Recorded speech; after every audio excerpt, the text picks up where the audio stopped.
Bueno, pues yo les voy a hablar sobre las pruebas que se le efectúan a los motores de combustión. La primera prueba es la prueba de compresión.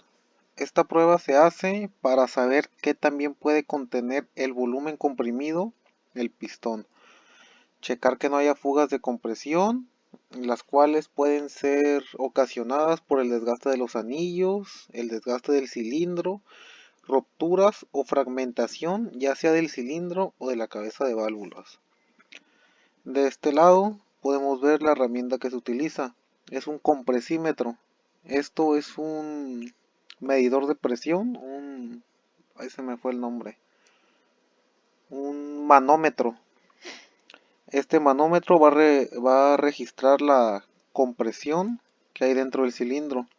Esta tapita de aquí es una tapa roscada que va en el lugar donde va la bujía. De este lado tenemos el volumen. Todo este volumen 2 se comprime y queda en todo este volumen 1. Entonces, si no tenemos una buena compresión, se va a estar fugando y por lo tanto va a haber pérdida de potencia. Otra de las pruebas que se le hacen a los motores es la prueba de presión de la bomba de gasolina. Esta prueba se realiza cuando los carros batallan para encender, se apagan de la nada o dejaron de encender de la noche a la mañana. Si la bomba tiene mucho desgaste, dejará de ser eficiente. La presión debe rondar entre los 4.0 y 7 bares. Las bombas dejan de ser eficientes por el desgaste del tiempo o por manejar con menos de un cuarto del tanque de gasolina, ya que la bomba no tiene un sistema de refrigeración como tal. Por lo tanto, utiliza la gasolina a su alrededor como refrigerante. Este es un tema, bueno, es un mito muy común que todo el mundo dice de que manejar con abajo de un cuarto de tanque de gasolina va a hacer que la bomba se dañe, que porque agarra los sedimentos o agarra basuritas que hayan entrado al tanque de gasolina. La realidad es que no es así. La realidad es de que cuando manejamos abajo de de medio tanque de gasolina, un cuarto de tanque de gasolina, sí se daña la bomba, pero no es porque absorba basuras o cosas por el estilo, porque para eso tenemos los filtros y los sedazos. Lo que pasa es de que se calienta porque no tiene suficiente gasolina a su alrededor para poderse refrigerar, ya que como es un motorcito eléctrico, pues tiende a generar calor. De este lado tenemos un manómetro. Es muy similar al de la prueba de compresión, solamente que este manómetro, en vez de ¿cómo se llama? De hacer lecturas pues de aire, por así decirlo, hace lecturas de fluidos. Entonces lo que tenemos aquí es el manómetro que nos va a decir la presión que hay y esta tapita roscada se enrosca en la, ¿cómo se llama? En la, pues en la rosquita que tiene la flauta de los inyectores. La flauta de los inyectores es toda esta área, es la que suministra la gasolina en general a los inyectores. En este caso son 4 porque es un motor de 4 cilindros. Como vemos aquí en este pequeño esquema, esta es la bomba de gasolina.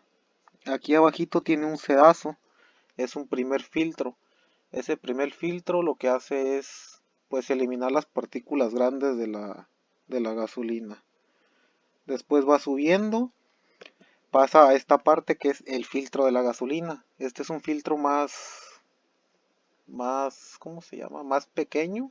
Este filtra partículas más minúsculas, más pequeñas. Este es el regulador de la presión de la bomba de gasolina, porque las bombas cuando están nuevas generan mucha presión, generan arriba de los 10 bares. Entonces, si nosotros mandamos esa presión directamente a los inyectores no están diseñados para soportar tanta presión. Entonces se descompondrían o se desintegrarían internamente. Entonces ocupamos este aparatito que es el regulador de presión. Una vez que este regulador de presión nos reguló la presión de la gasolina entre 4.0 y 7 bares, ya la manda a esta área que es la flauta o el riel de los inyectores. Llega por aquí por la manguerita y aquí queda almacenada y la manda directo a los inyectores para esperar el pulso para que sea abierto el inyector y ingrese el combustible a la cámara de combustión. Otra de las pruebas efectuadas a los motores es el caudal de los inyectores. Esta prueba se realiza cuando hay síntomas muy similares a la bomba de gasolina, los cuales pueden ser temblores, aceleración lenta o tirones al conducir. La única forma de diagnosticarlos es sacándolos y poniéndolos en un banco de pruebas de un laboratorio de inyectores. Esto se hace ya cuando se descartó la bomba de gasolina, el filtro y el regulador de presión de la bomba. Normalmente, si un motor tiene entre 15.000 kilómetros y 30.000 kilómetros después de su último servicio de inyectores, ya es recomendable lavarlos y hacerles el cambio de empaques y microfiltros. Aquí podemos ver las diversas, ¿cómo le podríamos decir? Los diversos tipos de chorros que avienta el pistón cuando está tapado. Lo ideal sería que un inyector atomice el combustible. Sería como por ejemplo este, sería un atomizado correcto, haría que hubiera una buena combustión. Este pues todavía estaría dentro de los parámetros, pero pues ya estaría no sería tan eficiente, porque podemos ver que ya se empieza a formar como un chorro. Este definitivamente no sería eficiente porque ya es totalmente un chorro. Este pues son dos chorros que pues igual eso no es eficiente. Los inyectores están compuestos de diversas partes. Una de ellas es la aguja. Esta es la que se encarga es la que se abre y se cierra, y cada vez que se abre pasa la gasolina al cilindro. Cuando se cierra pues deja de pasar. Esa aguja se activa a través de un campo magnético. Bueno, a través de un selenoide.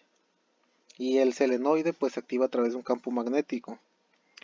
Aquí tenemos el selenoide aquí arriba, el campo magnético de este lado.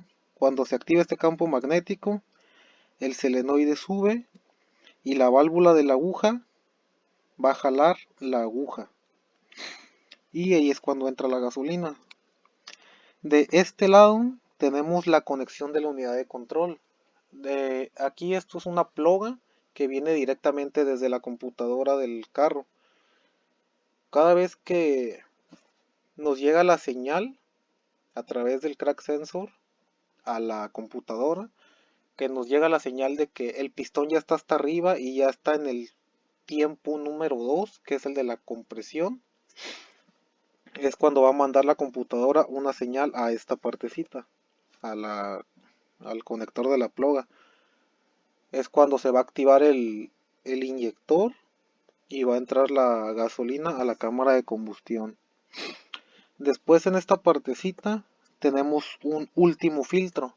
Después de que la gasolina ya pasó primero por el sedazo, el cual es el primer filtro que es para eliminar las partículas grandes.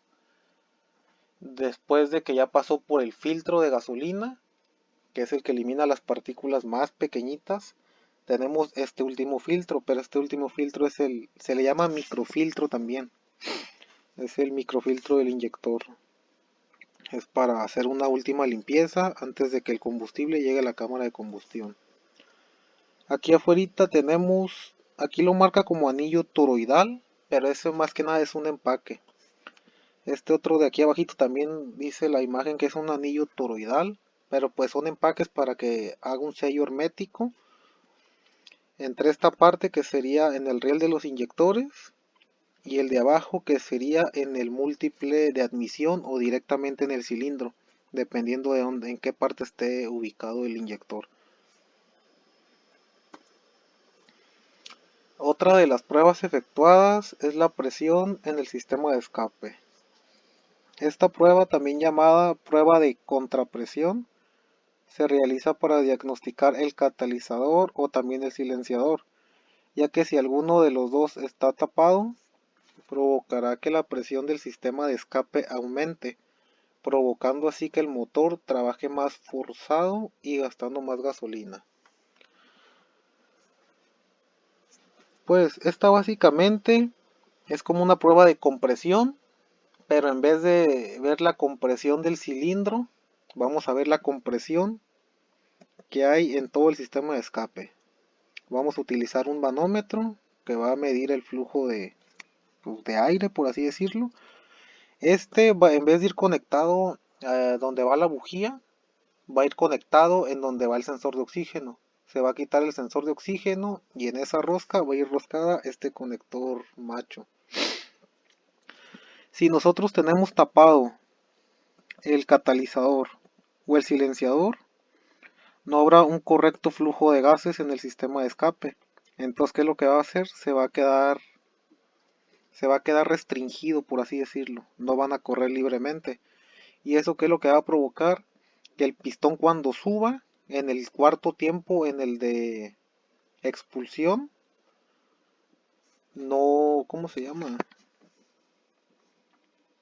Mm, No va a ser eficiente, va a batallar mucho para sacar los gases.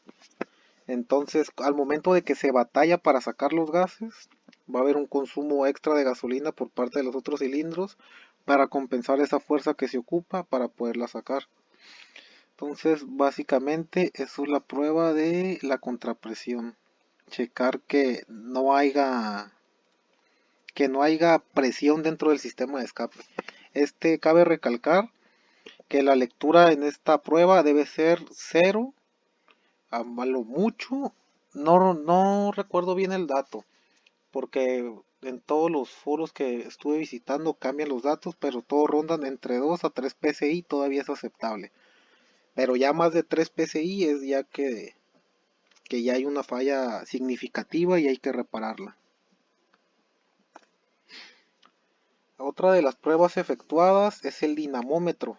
En estas pruebas se conoce cuán potente es la máquina, ya que a través de esta podemos ver la cantidad de torque y caballos de fuerza, que también se les denomina HPs, que tiene un carro, así como la temperatura, ya que como el carro está estático, podemos abrir el cofre y medirla correctamente en tiempo real.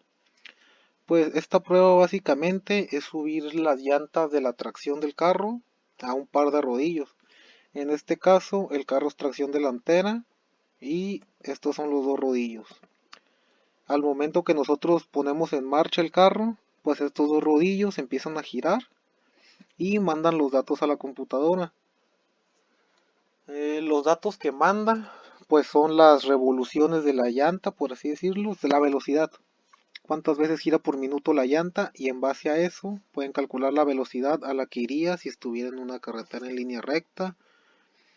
De ahí se saca pues el torque, se sacan los caballos de fuerza, los tiempos de reacción, los tiempos de frenado también, para poder calcular, por ejemplo, si vamos a 100 kilómetros por hora y pisamos el freno, calcular en cuántos metros tardaría para frenar. Y pues básicamente esa es la prueba del dinamómetro. Esta sí no tiene mucha complejidad. Después y ya por último tenemos los sensores del automóvil. Hay una gran variedad de sensores que controlan las diferentes secciones del vehículo, desde los necesarios para que el motor arranque y se mantenga encendido, los cuales son denominados los sensores de ignición, hasta los sensores de los accesorios, los cuales controlan las ventanas eléctricas, asientos con calefacción, limpia parabrisas, etc. En esta presentación solamente nos vamos a enfocar en los de ignición, que son los necesarios para que funcione el motor. Pues aquí tenemos pues un diagrama básico de los sensores. Este diagrama es de los motores diésel. Quise encontrar uno de motores a gasolina, pero no encontré uno así de completo. Entonces hay ciertos sensores que son exclusivos del motor diésel o También los tienen los de gasolina, pero cambian el nombre. Entonces en este caso nos vamos a enfocar solamente en los que tiene el motor a gasolina. El primero que tenemos es el sensor de RPM. Este sensor pues es el que mide las revoluciones por minuto del motor. Va a mandar la señal directamente al EQ. El EQ es una abreviación de 3 palabras, que es la unidad de control electrónico, o en inglés es Engine Control United, que sería unidad de control del motor, pero pues aquí en México se le conoce más como unidad de control electrónico, o bueno, los que me ha tocado escuchar. Tenemos este sensor que es el caudalímetro, que en el motor a gasolina representaría el sensor MAF. Es el que nos dice cuánto aire está entrando a la cámara de combustión. Tenemos el sensor de temperatura del motor, pues este mide más que nada la temperatura del agua o el refrigerante en el sistema de refrigeración, porque ya en base a esto podemos calcular a qué temperatura va a estar el motor, los metales. Tenemos el sensor de temperatura en el colector de admisión. Este en los motores de gasolina normalmente viene junto con el sensor MAF, son dos en uno. Este lo que nos dice es a qué temperatura está entrando el aire en la cámara de combustión. Tenemos el contacto del pedal del embrague. Este pues es un sensor que se utiliza en los carros estándar, ya que en los carros estándar para poderlos encender se ocupa pisar el clutch para que el carro encienda. Tenemos también el contacto del freno. Este sensor se utiliza, lo he visto más en camiones de carga pesada, cuando son automáticos, por seguridad, por ejemplo los trailers, los camiones de volteo, las grúas, camiones grandes que sean automáticos, por seguridad se tiene que pisar el freno cuando vamos a pasar de parking a drive o de parking a reversa. En general, cada vez que vayamos a cambiar de parking algún otro cambio, ya sea neutral, drive, reversa, primera, segunda, en ese tipo de camiones grandes, por seguridad, antes de hacer el cambio de velocidad, tenemos que pisar el freno. Entonces, para lo que se utiliza este freno, este contacto de freno. El contacto del pedal del freno, pues es básicamente la luz del stop. Cuando nosotros pisamos el freno, pues es un sensor que manda una señal al EQ y el EQ manda la señal al foquito, manda la corriente para que prenda. Tenemos el sensor de posición del pedal del acelerador, pues este más que nada es para ver qué tan profundo está pisado el acelerador. Aunque nuestro acelerador sea de chicote, se ocupa este sensor para ver qué tan profundo estamos pisando y para que sea más exacto. Más exacto ¿cómo se llama? Más exacta la lectura y que si tenemos pisado el pedal exactamente a la mitad, pues que el motor no se revolucione ni más ni menos, que se revolucione exactamente a la mitad. Y pues estos sensores ya no se utilizan en los de gasolina, estos ya son exclusivos para los de motores diésel. El sensor de posición del regulador del caudal de inyección, ese sinceramente desconozco porque pues es de diésel. El sensor de temperatura de combustible, pues ese se utiliza ahí porque el diésel debe estar caliente para poder ingresar a la cámara de combustión, ya que el diésel entre más temperatura tenga, se va a quemar mejor cuando entra a la cámara de combustión. Bueno, todos estos sensores mandan señales a la unidad de control electrónico y la unidad de control electrónico pues ya manda las respectivas señales a cada uno de los diferentes actuadores, por así decirles.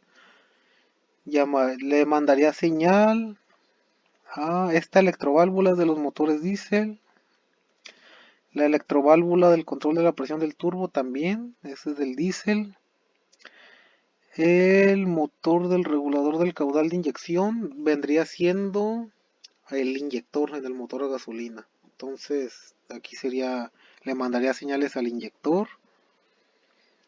Y las señales auxiliares pues son los de los accesorios. Pero sí, básicamente la EQ mandaría, como comento, las señales al inyector y también a las bobinas. Es algo muy importante. Le manda la señal a las bobinas, las cuales nos dan la chispa para poder encender el motor. Y pues ya serían todos los sensores, los más básicos para que el motor encienda. Eso sería todo por nuestra parte.